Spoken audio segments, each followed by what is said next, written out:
अस्सलाम वालेकुम नाज़रीन, मैं हूं रिजवान शहजाद। एक नए व्लॉग में खुश आमदीद। नाज़रीन, फ़ॉरेन ऑफिस में हाल ही में आपने देखा होगा कि मोफा अटेस्टेशन के हवाले से काफ़ी सारी तब्दीलियां आई हैं और अपोस्टल की सर्विसेज जो हैं वो मुख्तलिफ शहरों में शुरू हो गई हैं। इस्लामाबाद सबसे पहले उसमें चेंजेस आई, फिर लाहौर, कराची और पेशावर में भी जो है वो चेंजेस आई और वहाँ पर भी मोफा ने अब जो अपोस्टल की सर्विसेज हैं वो कोरियर सर्विसेज के थ्रू फराहम करना शुरू कर दी हैं। इसमें जो लेटेस्ट अपडेट आई है वो है गुजरात के हवाले से और कोयटा के हवाले से। ये दो नए शहर हैं जिनको फ़ॉरेन ऑफिस ने जो है वो उसमें अपोस्टल की जो सर्विसेज हैं उनका आगाज़ किया है और ये अपोस्टल की सर्विसेज जो हैं वो कोरियर जो सर्विसेज हैं उनके थ्रू जो है मुहैया की जाएंगी। यानी कि ऐसा नहीं होगा कि आप खुद जाएंगे तो आपको मिल जाएगी, आपको कोरियर सेंटर सर्विस जाना पड़ेगा और वहाँ से आपको अपने कागजात देंगे, फ़ीस जमा करवाएंगे और फिर कुछ दिनों के बाद जो है वो आपको आपका डॉक्यूमेंट अपोस्टल होके मिल जाएगा। अपोस्टल क्या है और जनरल अटेस्टेशन क्या है ये मैं पहले भी वीडियोस में बता चुका हूँ, लेकिन एक दो जुमलों में इसको आपकी आसानी के लिए ये समझा देता हूँ कि अगर आपने बहुत सारे यूरोपीय ममालिक में जाना हो तो वहाँ के लिए आपको अपोस्टल दरकार होता है, क्योंकि पाकिस्तान और वो ममालिक जो हैं हेग कन्वेंशन जो एक ट्रीटी है उसके सिग्नेटरीज हैं। तो जो ममालिक उसके सिग्नेटरी हैं यानी कि उसके मेंबर्स हैं उस हेग कन्वेंशन के, वो अपोस्टल को एक्सेप्ट करते हैं। अपोस्टल एक स्टिकर होता है जो आपके डॉक्यूमेंट की बैक साइड के ऊपर अटैच हो जाता है और उसका ये फ़ायदा होता है कि आप किसी भी ऐसे मुल्क में कि जो अपोस्टल को एक्सेप्ट करता है वहाँ जाएंगे तो आपको और किसी किस्म की अटेस्टेशन नहीं चाहिए होती है। अदरवाइज़ आप किसी कंट्री में जाना चाहते हैं जहाँ अपोस्टल का अभी तक पाकिस्तान और उसका या वो हेग कन्वेंशन का मेंबर नहीं है तो फिर आपको सिंपल अटेस्टेशन करवानी पड़ेगी और अगर आपको उसके बाद मज़ीद ज़रूरत होगी तो आप जाएंगे। जैसे कतर या यूएई की एम्बेसी है, वो सिंपल अटेस्टेशन के बाद फिर आपको एम्बेसी का एक चक्कर लगवाते हैं, उनकी अपनी एक फ़ीस होती है और वो साशा के थ्रू जो है आपको प्रोसेस करना पड़ता है। अब आ जाता हूँ मैं अपनी जो वीलॉग का आज का हमारा टॉपिक है उसके मुतालिक कि गुजरात में जो कोरियर सर्विसेज का आगाज़ किया गया है इसका क्या फ़ायदा होगा और मंडी बहाउद्दीन का जो जो ज़िला है जहाँ से बहुत सारे लोग बाहर जा भी चुके हैं और एक बड़े पैमाने पर जो है वो बड़े लोग जो है वो जाना भी चाहते हैं, तो उस रीजन को इसका क्या फ़ायदा होगा। अच्छा, एक फ़ायदा तो सबसे पहले जो मैं जो फ़ॉरेन ऑफिस के लोगों से बात हुई और फिर ये जो स्टेटमेंट मेरे सामने मौजूद है इसके मुतालिक भी मैं कुछ आपके साथ जिक्र कर देता हूँ कि ये जो दो शहरों में सर्विसेज शुरू की गई हैं कोरियर सर्विसेज के, अब आप अपने डॉक्यूमेंट से कोरियर सर्विस सेंटर पे जाएंगे, वहाँ देंगे और उसको जब प्रोसेस करके सारी चीज़ें हो जाएंगी तो आपको वापस उसी सेंटर पे मिल जाएंगी और आप अपनी फ़ीस और जो भी आपने अदा किया है उसके बाद आपका डॉक्यूमेंट अपोस्टल हो जाएगा। अपोस्टल का मैंने आपको पहले एक्सप्लेन कर दिया कि क्या होता है। तो इसमें मैं आपको एक आसानी के लिए पहले मैं इनके एड्रेसेस आपके सामने रख दूँ कि गुजरात में जो है वो इन्होंने 4 जगह पर सेंटर जो हैं वो रखे हैं और एक टीसीएस का सेंटर है, एक ईसीएस का सेंटर है, एक एमएनपी का है और एक लेपर्ड्स वालों का है। जो टीसीएस का सेंटर है वो new area Gujarat GT road Gujarat के ऊपर मौजूद है। ईसीएस का जो ऑफिस है वो ऑफिस नंबर 98 अदोवाल जेब सेंटर फेज़ 1 नियर स्वाद रेस्टोरेंट सर्विस इंडस्ट्री गुजरात के अंदर मौजूद है। लेपर्ड्स वालों का ऑफिस जो है वो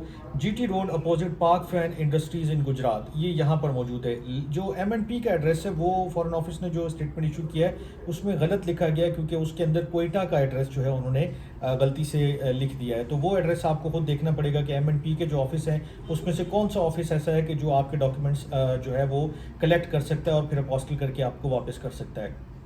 नुक्ते की बात जो आपको बतानी थी वो ये थी कि जो मंडी बहाउद्दीन से लोग आते हैं, मैं उनको खुद भी देखता था, फ़ॉरेन ऑफिस के चक्कर लगाते थे, फिर यहाँ सुबह सवेरे वो 8-8 बजे पहुँचना जो है वो बड़ा मुश्किल होता था। फिर ये अपारा मार्केट में अगर आप वापस हों, स्पेन की एम्बेसी के वाले से जो लोग आते थे उनको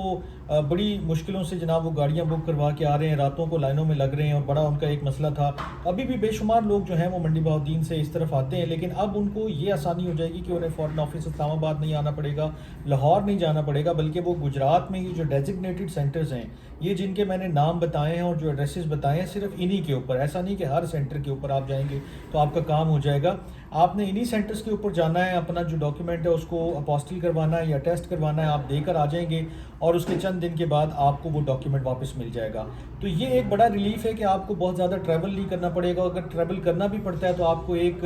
टाइम लिमिट मौजूद है कि सुबह से लेकर शाम तक ये ऑफिस खुले होते हैं, आप किसी भी वक्त जा सकते हैं इन ऑफिस में آپ نے اپنا ڈاکیومنٹ اور جو اس کے متعلقہ ڈاکیومنٹ اس کے ساتھ چاہیے وہ لگوانے ہیں، اور وہ لگوانے کے بعد آپ دے آتے ہیں. اور اگر آپ کے پاس ٹائم ہے تو پھر کوئی ایشو نہیں ہے، یعنی کہ اگر آپ کے پاس ٹائم کا کوئی ایشو نہیں ہے، آپ کو ارجنٹ نہیں چاہیے تو یہ کوریئر سروس بہترین آپشن ہے. لیکن اگر آپ کو ارجنٹ چاہیے تو پھر یہ تھوڑا سا مسئلہ ہے، کیونکہ اس میں ابھی بھی 2-2 3-3 ہفتے جو ہیں وہ لگ جاتے ہیں آپ کا جو اپوسٹل ہے یا جو باقی ڈاکیومنٹ آنے میں. ابھی جو ریسنٹلی میرا ایکسپیرینس ہوا ہے اس میں ایک چیز پازیٹیو ہوئی ہے کہ جو جنرل اٹیسٹیشن ہے اس کو 2 سے 3 دن ٹوٹل لگ رہے ہیں. 2 دن انہوں نے ٹائم دیا تھا اور 2 دن کے بعد میرا ڈاکیومنٹ ایک واپس آ گیا. یہ جنرل سمپل اٹیسٹیشن کی بات کر رہا ہوں. اپوسٹل میں مجھے بھی تقریباً 23-24 دن انتظار کرنا پڑا، اور یہ میں اسلام آباد کی بات کر رہا ہوں کہ اسلام آباد میں رہتے ہوئے اتنا ٹائم لگا ہے. تو پھر بھی اس چیز کو اگر آپ ایک طرف رکھ دیں کہ آپ کی فیس لگ رہی ہے، آپ کے پیسے لگ رہے ہیں، لیکن جو پہلے آپ کو خواری ہوتی تھی لائنوں میں لگنے کی، ٹوکن لینے کی، اور وہ جو ساری ایک ضلالت کا ایک جو پیریڈ تھا، وہ اگر اس کو آپ ذہن میں رکھتے ہوئے یہ دیکھیں کہ اگر آپ کے پاس ٹائم ہے اور آپ فیس آرام سے پے کر کے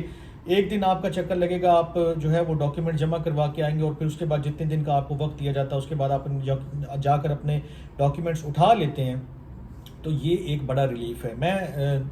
میرا جو اگر آپ مجھ سے پوچھیں تو میں تو یہ چاہتا ہوں کہ یہ بڑا ڈیزگنیٹڈ جو انہوں نے سینٹرز بنائے ہیں اس کے ساتھ ڈیزگنیٹڈ ٹائم بھی ہونا چاہیے کہ فلاں ڈاکیومنٹ اتنے دن کے بعد پروسیس ہو کے واپس آ جائے گا، ارجنٹ کے لیے اتنی فیس اور اتنے دن چاہیے ہوں گے. یہ چیزیں ابھی بہرحال فارن آفس کی طرف سے نہیں آئی ہیں، اور اس چیز کا تھوڑا سا لوگوں کو نقصان ہو رہا ہے، خمیازہ بھگتنا پڑ رہا ہے. بہت سارے لوگ وی لاگ کے نیچے بھی پوچھ رہے ہیں کہ ہم نے اگر ارجنٹ کروانا ہو تو کیا کریں. تو فی الحال ایسی کوئی سہولت مجھے نہیں معلوم کہ شاید اس طرح کی کوئی فارن آفس نے شروع کی ہو، یا کوریئر سروس سینٹر والے جو ہیں اس طرح کی کوئی سروس فراہم کر رہے ہوں. ہاں اتنا ضرور میرے نالج میں آیا کہ وہ لوگ اضافی پیسے مانگتے ضرور ہیں کہ جی آپ اتنے دے دیں تو ہم آپ کو جلدی کروا دیں گے، لیکن یہ ان آفیشیل ہے جو بھی ارینجمنٹ ہے، جس میں کوئی جو ہے وہ آفیشیل ایسی کوئی چیز ابھی تک سامنے نہیں آئی ہے. تو جو میرے دوست بہن بھائی اور جو میرا اپنا بھی ضلع منڈی بہاؤدین ہے، تو جو وہاں کے رہنے والے لوگ ہیں اب ان کو کم سے کم لاہور اسلام آباد کی خواری نہیں کرنی پڑے گی. وہ گجرات میں آئیں گے، اور گجرات میں بھی جو لائنیں اور ٹوکن اور وہ ساری چیزیں تھیں وہ بھی ختم ہو گئی. اب آپ ان 4 ڈیزگنیٹڈ سینٹرز کے اوپر جائیں گے، اپنے ڈاکیومنٹس جمع کروائیں گے، اور پھر متعلقہ وقت پر مقررہ وقت پر آپ اپنے ڈاکیومنٹس لے سکتے ہیں.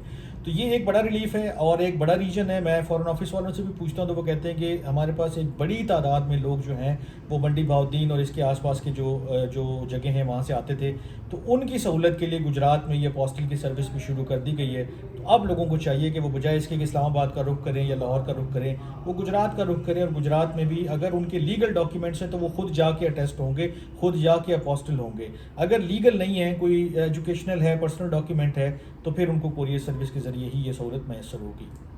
تو منڈی والوں اپنا جو ہے وہ دیکھ لو کہ کب کس کو کیا ڈاکیومنٹ چاہیے، اس کے حساب سے اپنی ترتیب بنا لو، اور اپنے ڈاکیومنٹ اٹیسٹ اور اپوسٹل کروا کے باہر نکلنے کا جو بھی سین ہے اس کو پورا کر لو. اب جب یہ اور کوئی اس کے حوالے سے ڈیٹیلز آتی ہیں تو وہ بھی میں آپ کے ساتھ شیئر کرتا رہوں گا. تب تک کے لیے اپنا بہت خیال رکھیے گا. اللہ نگہبان.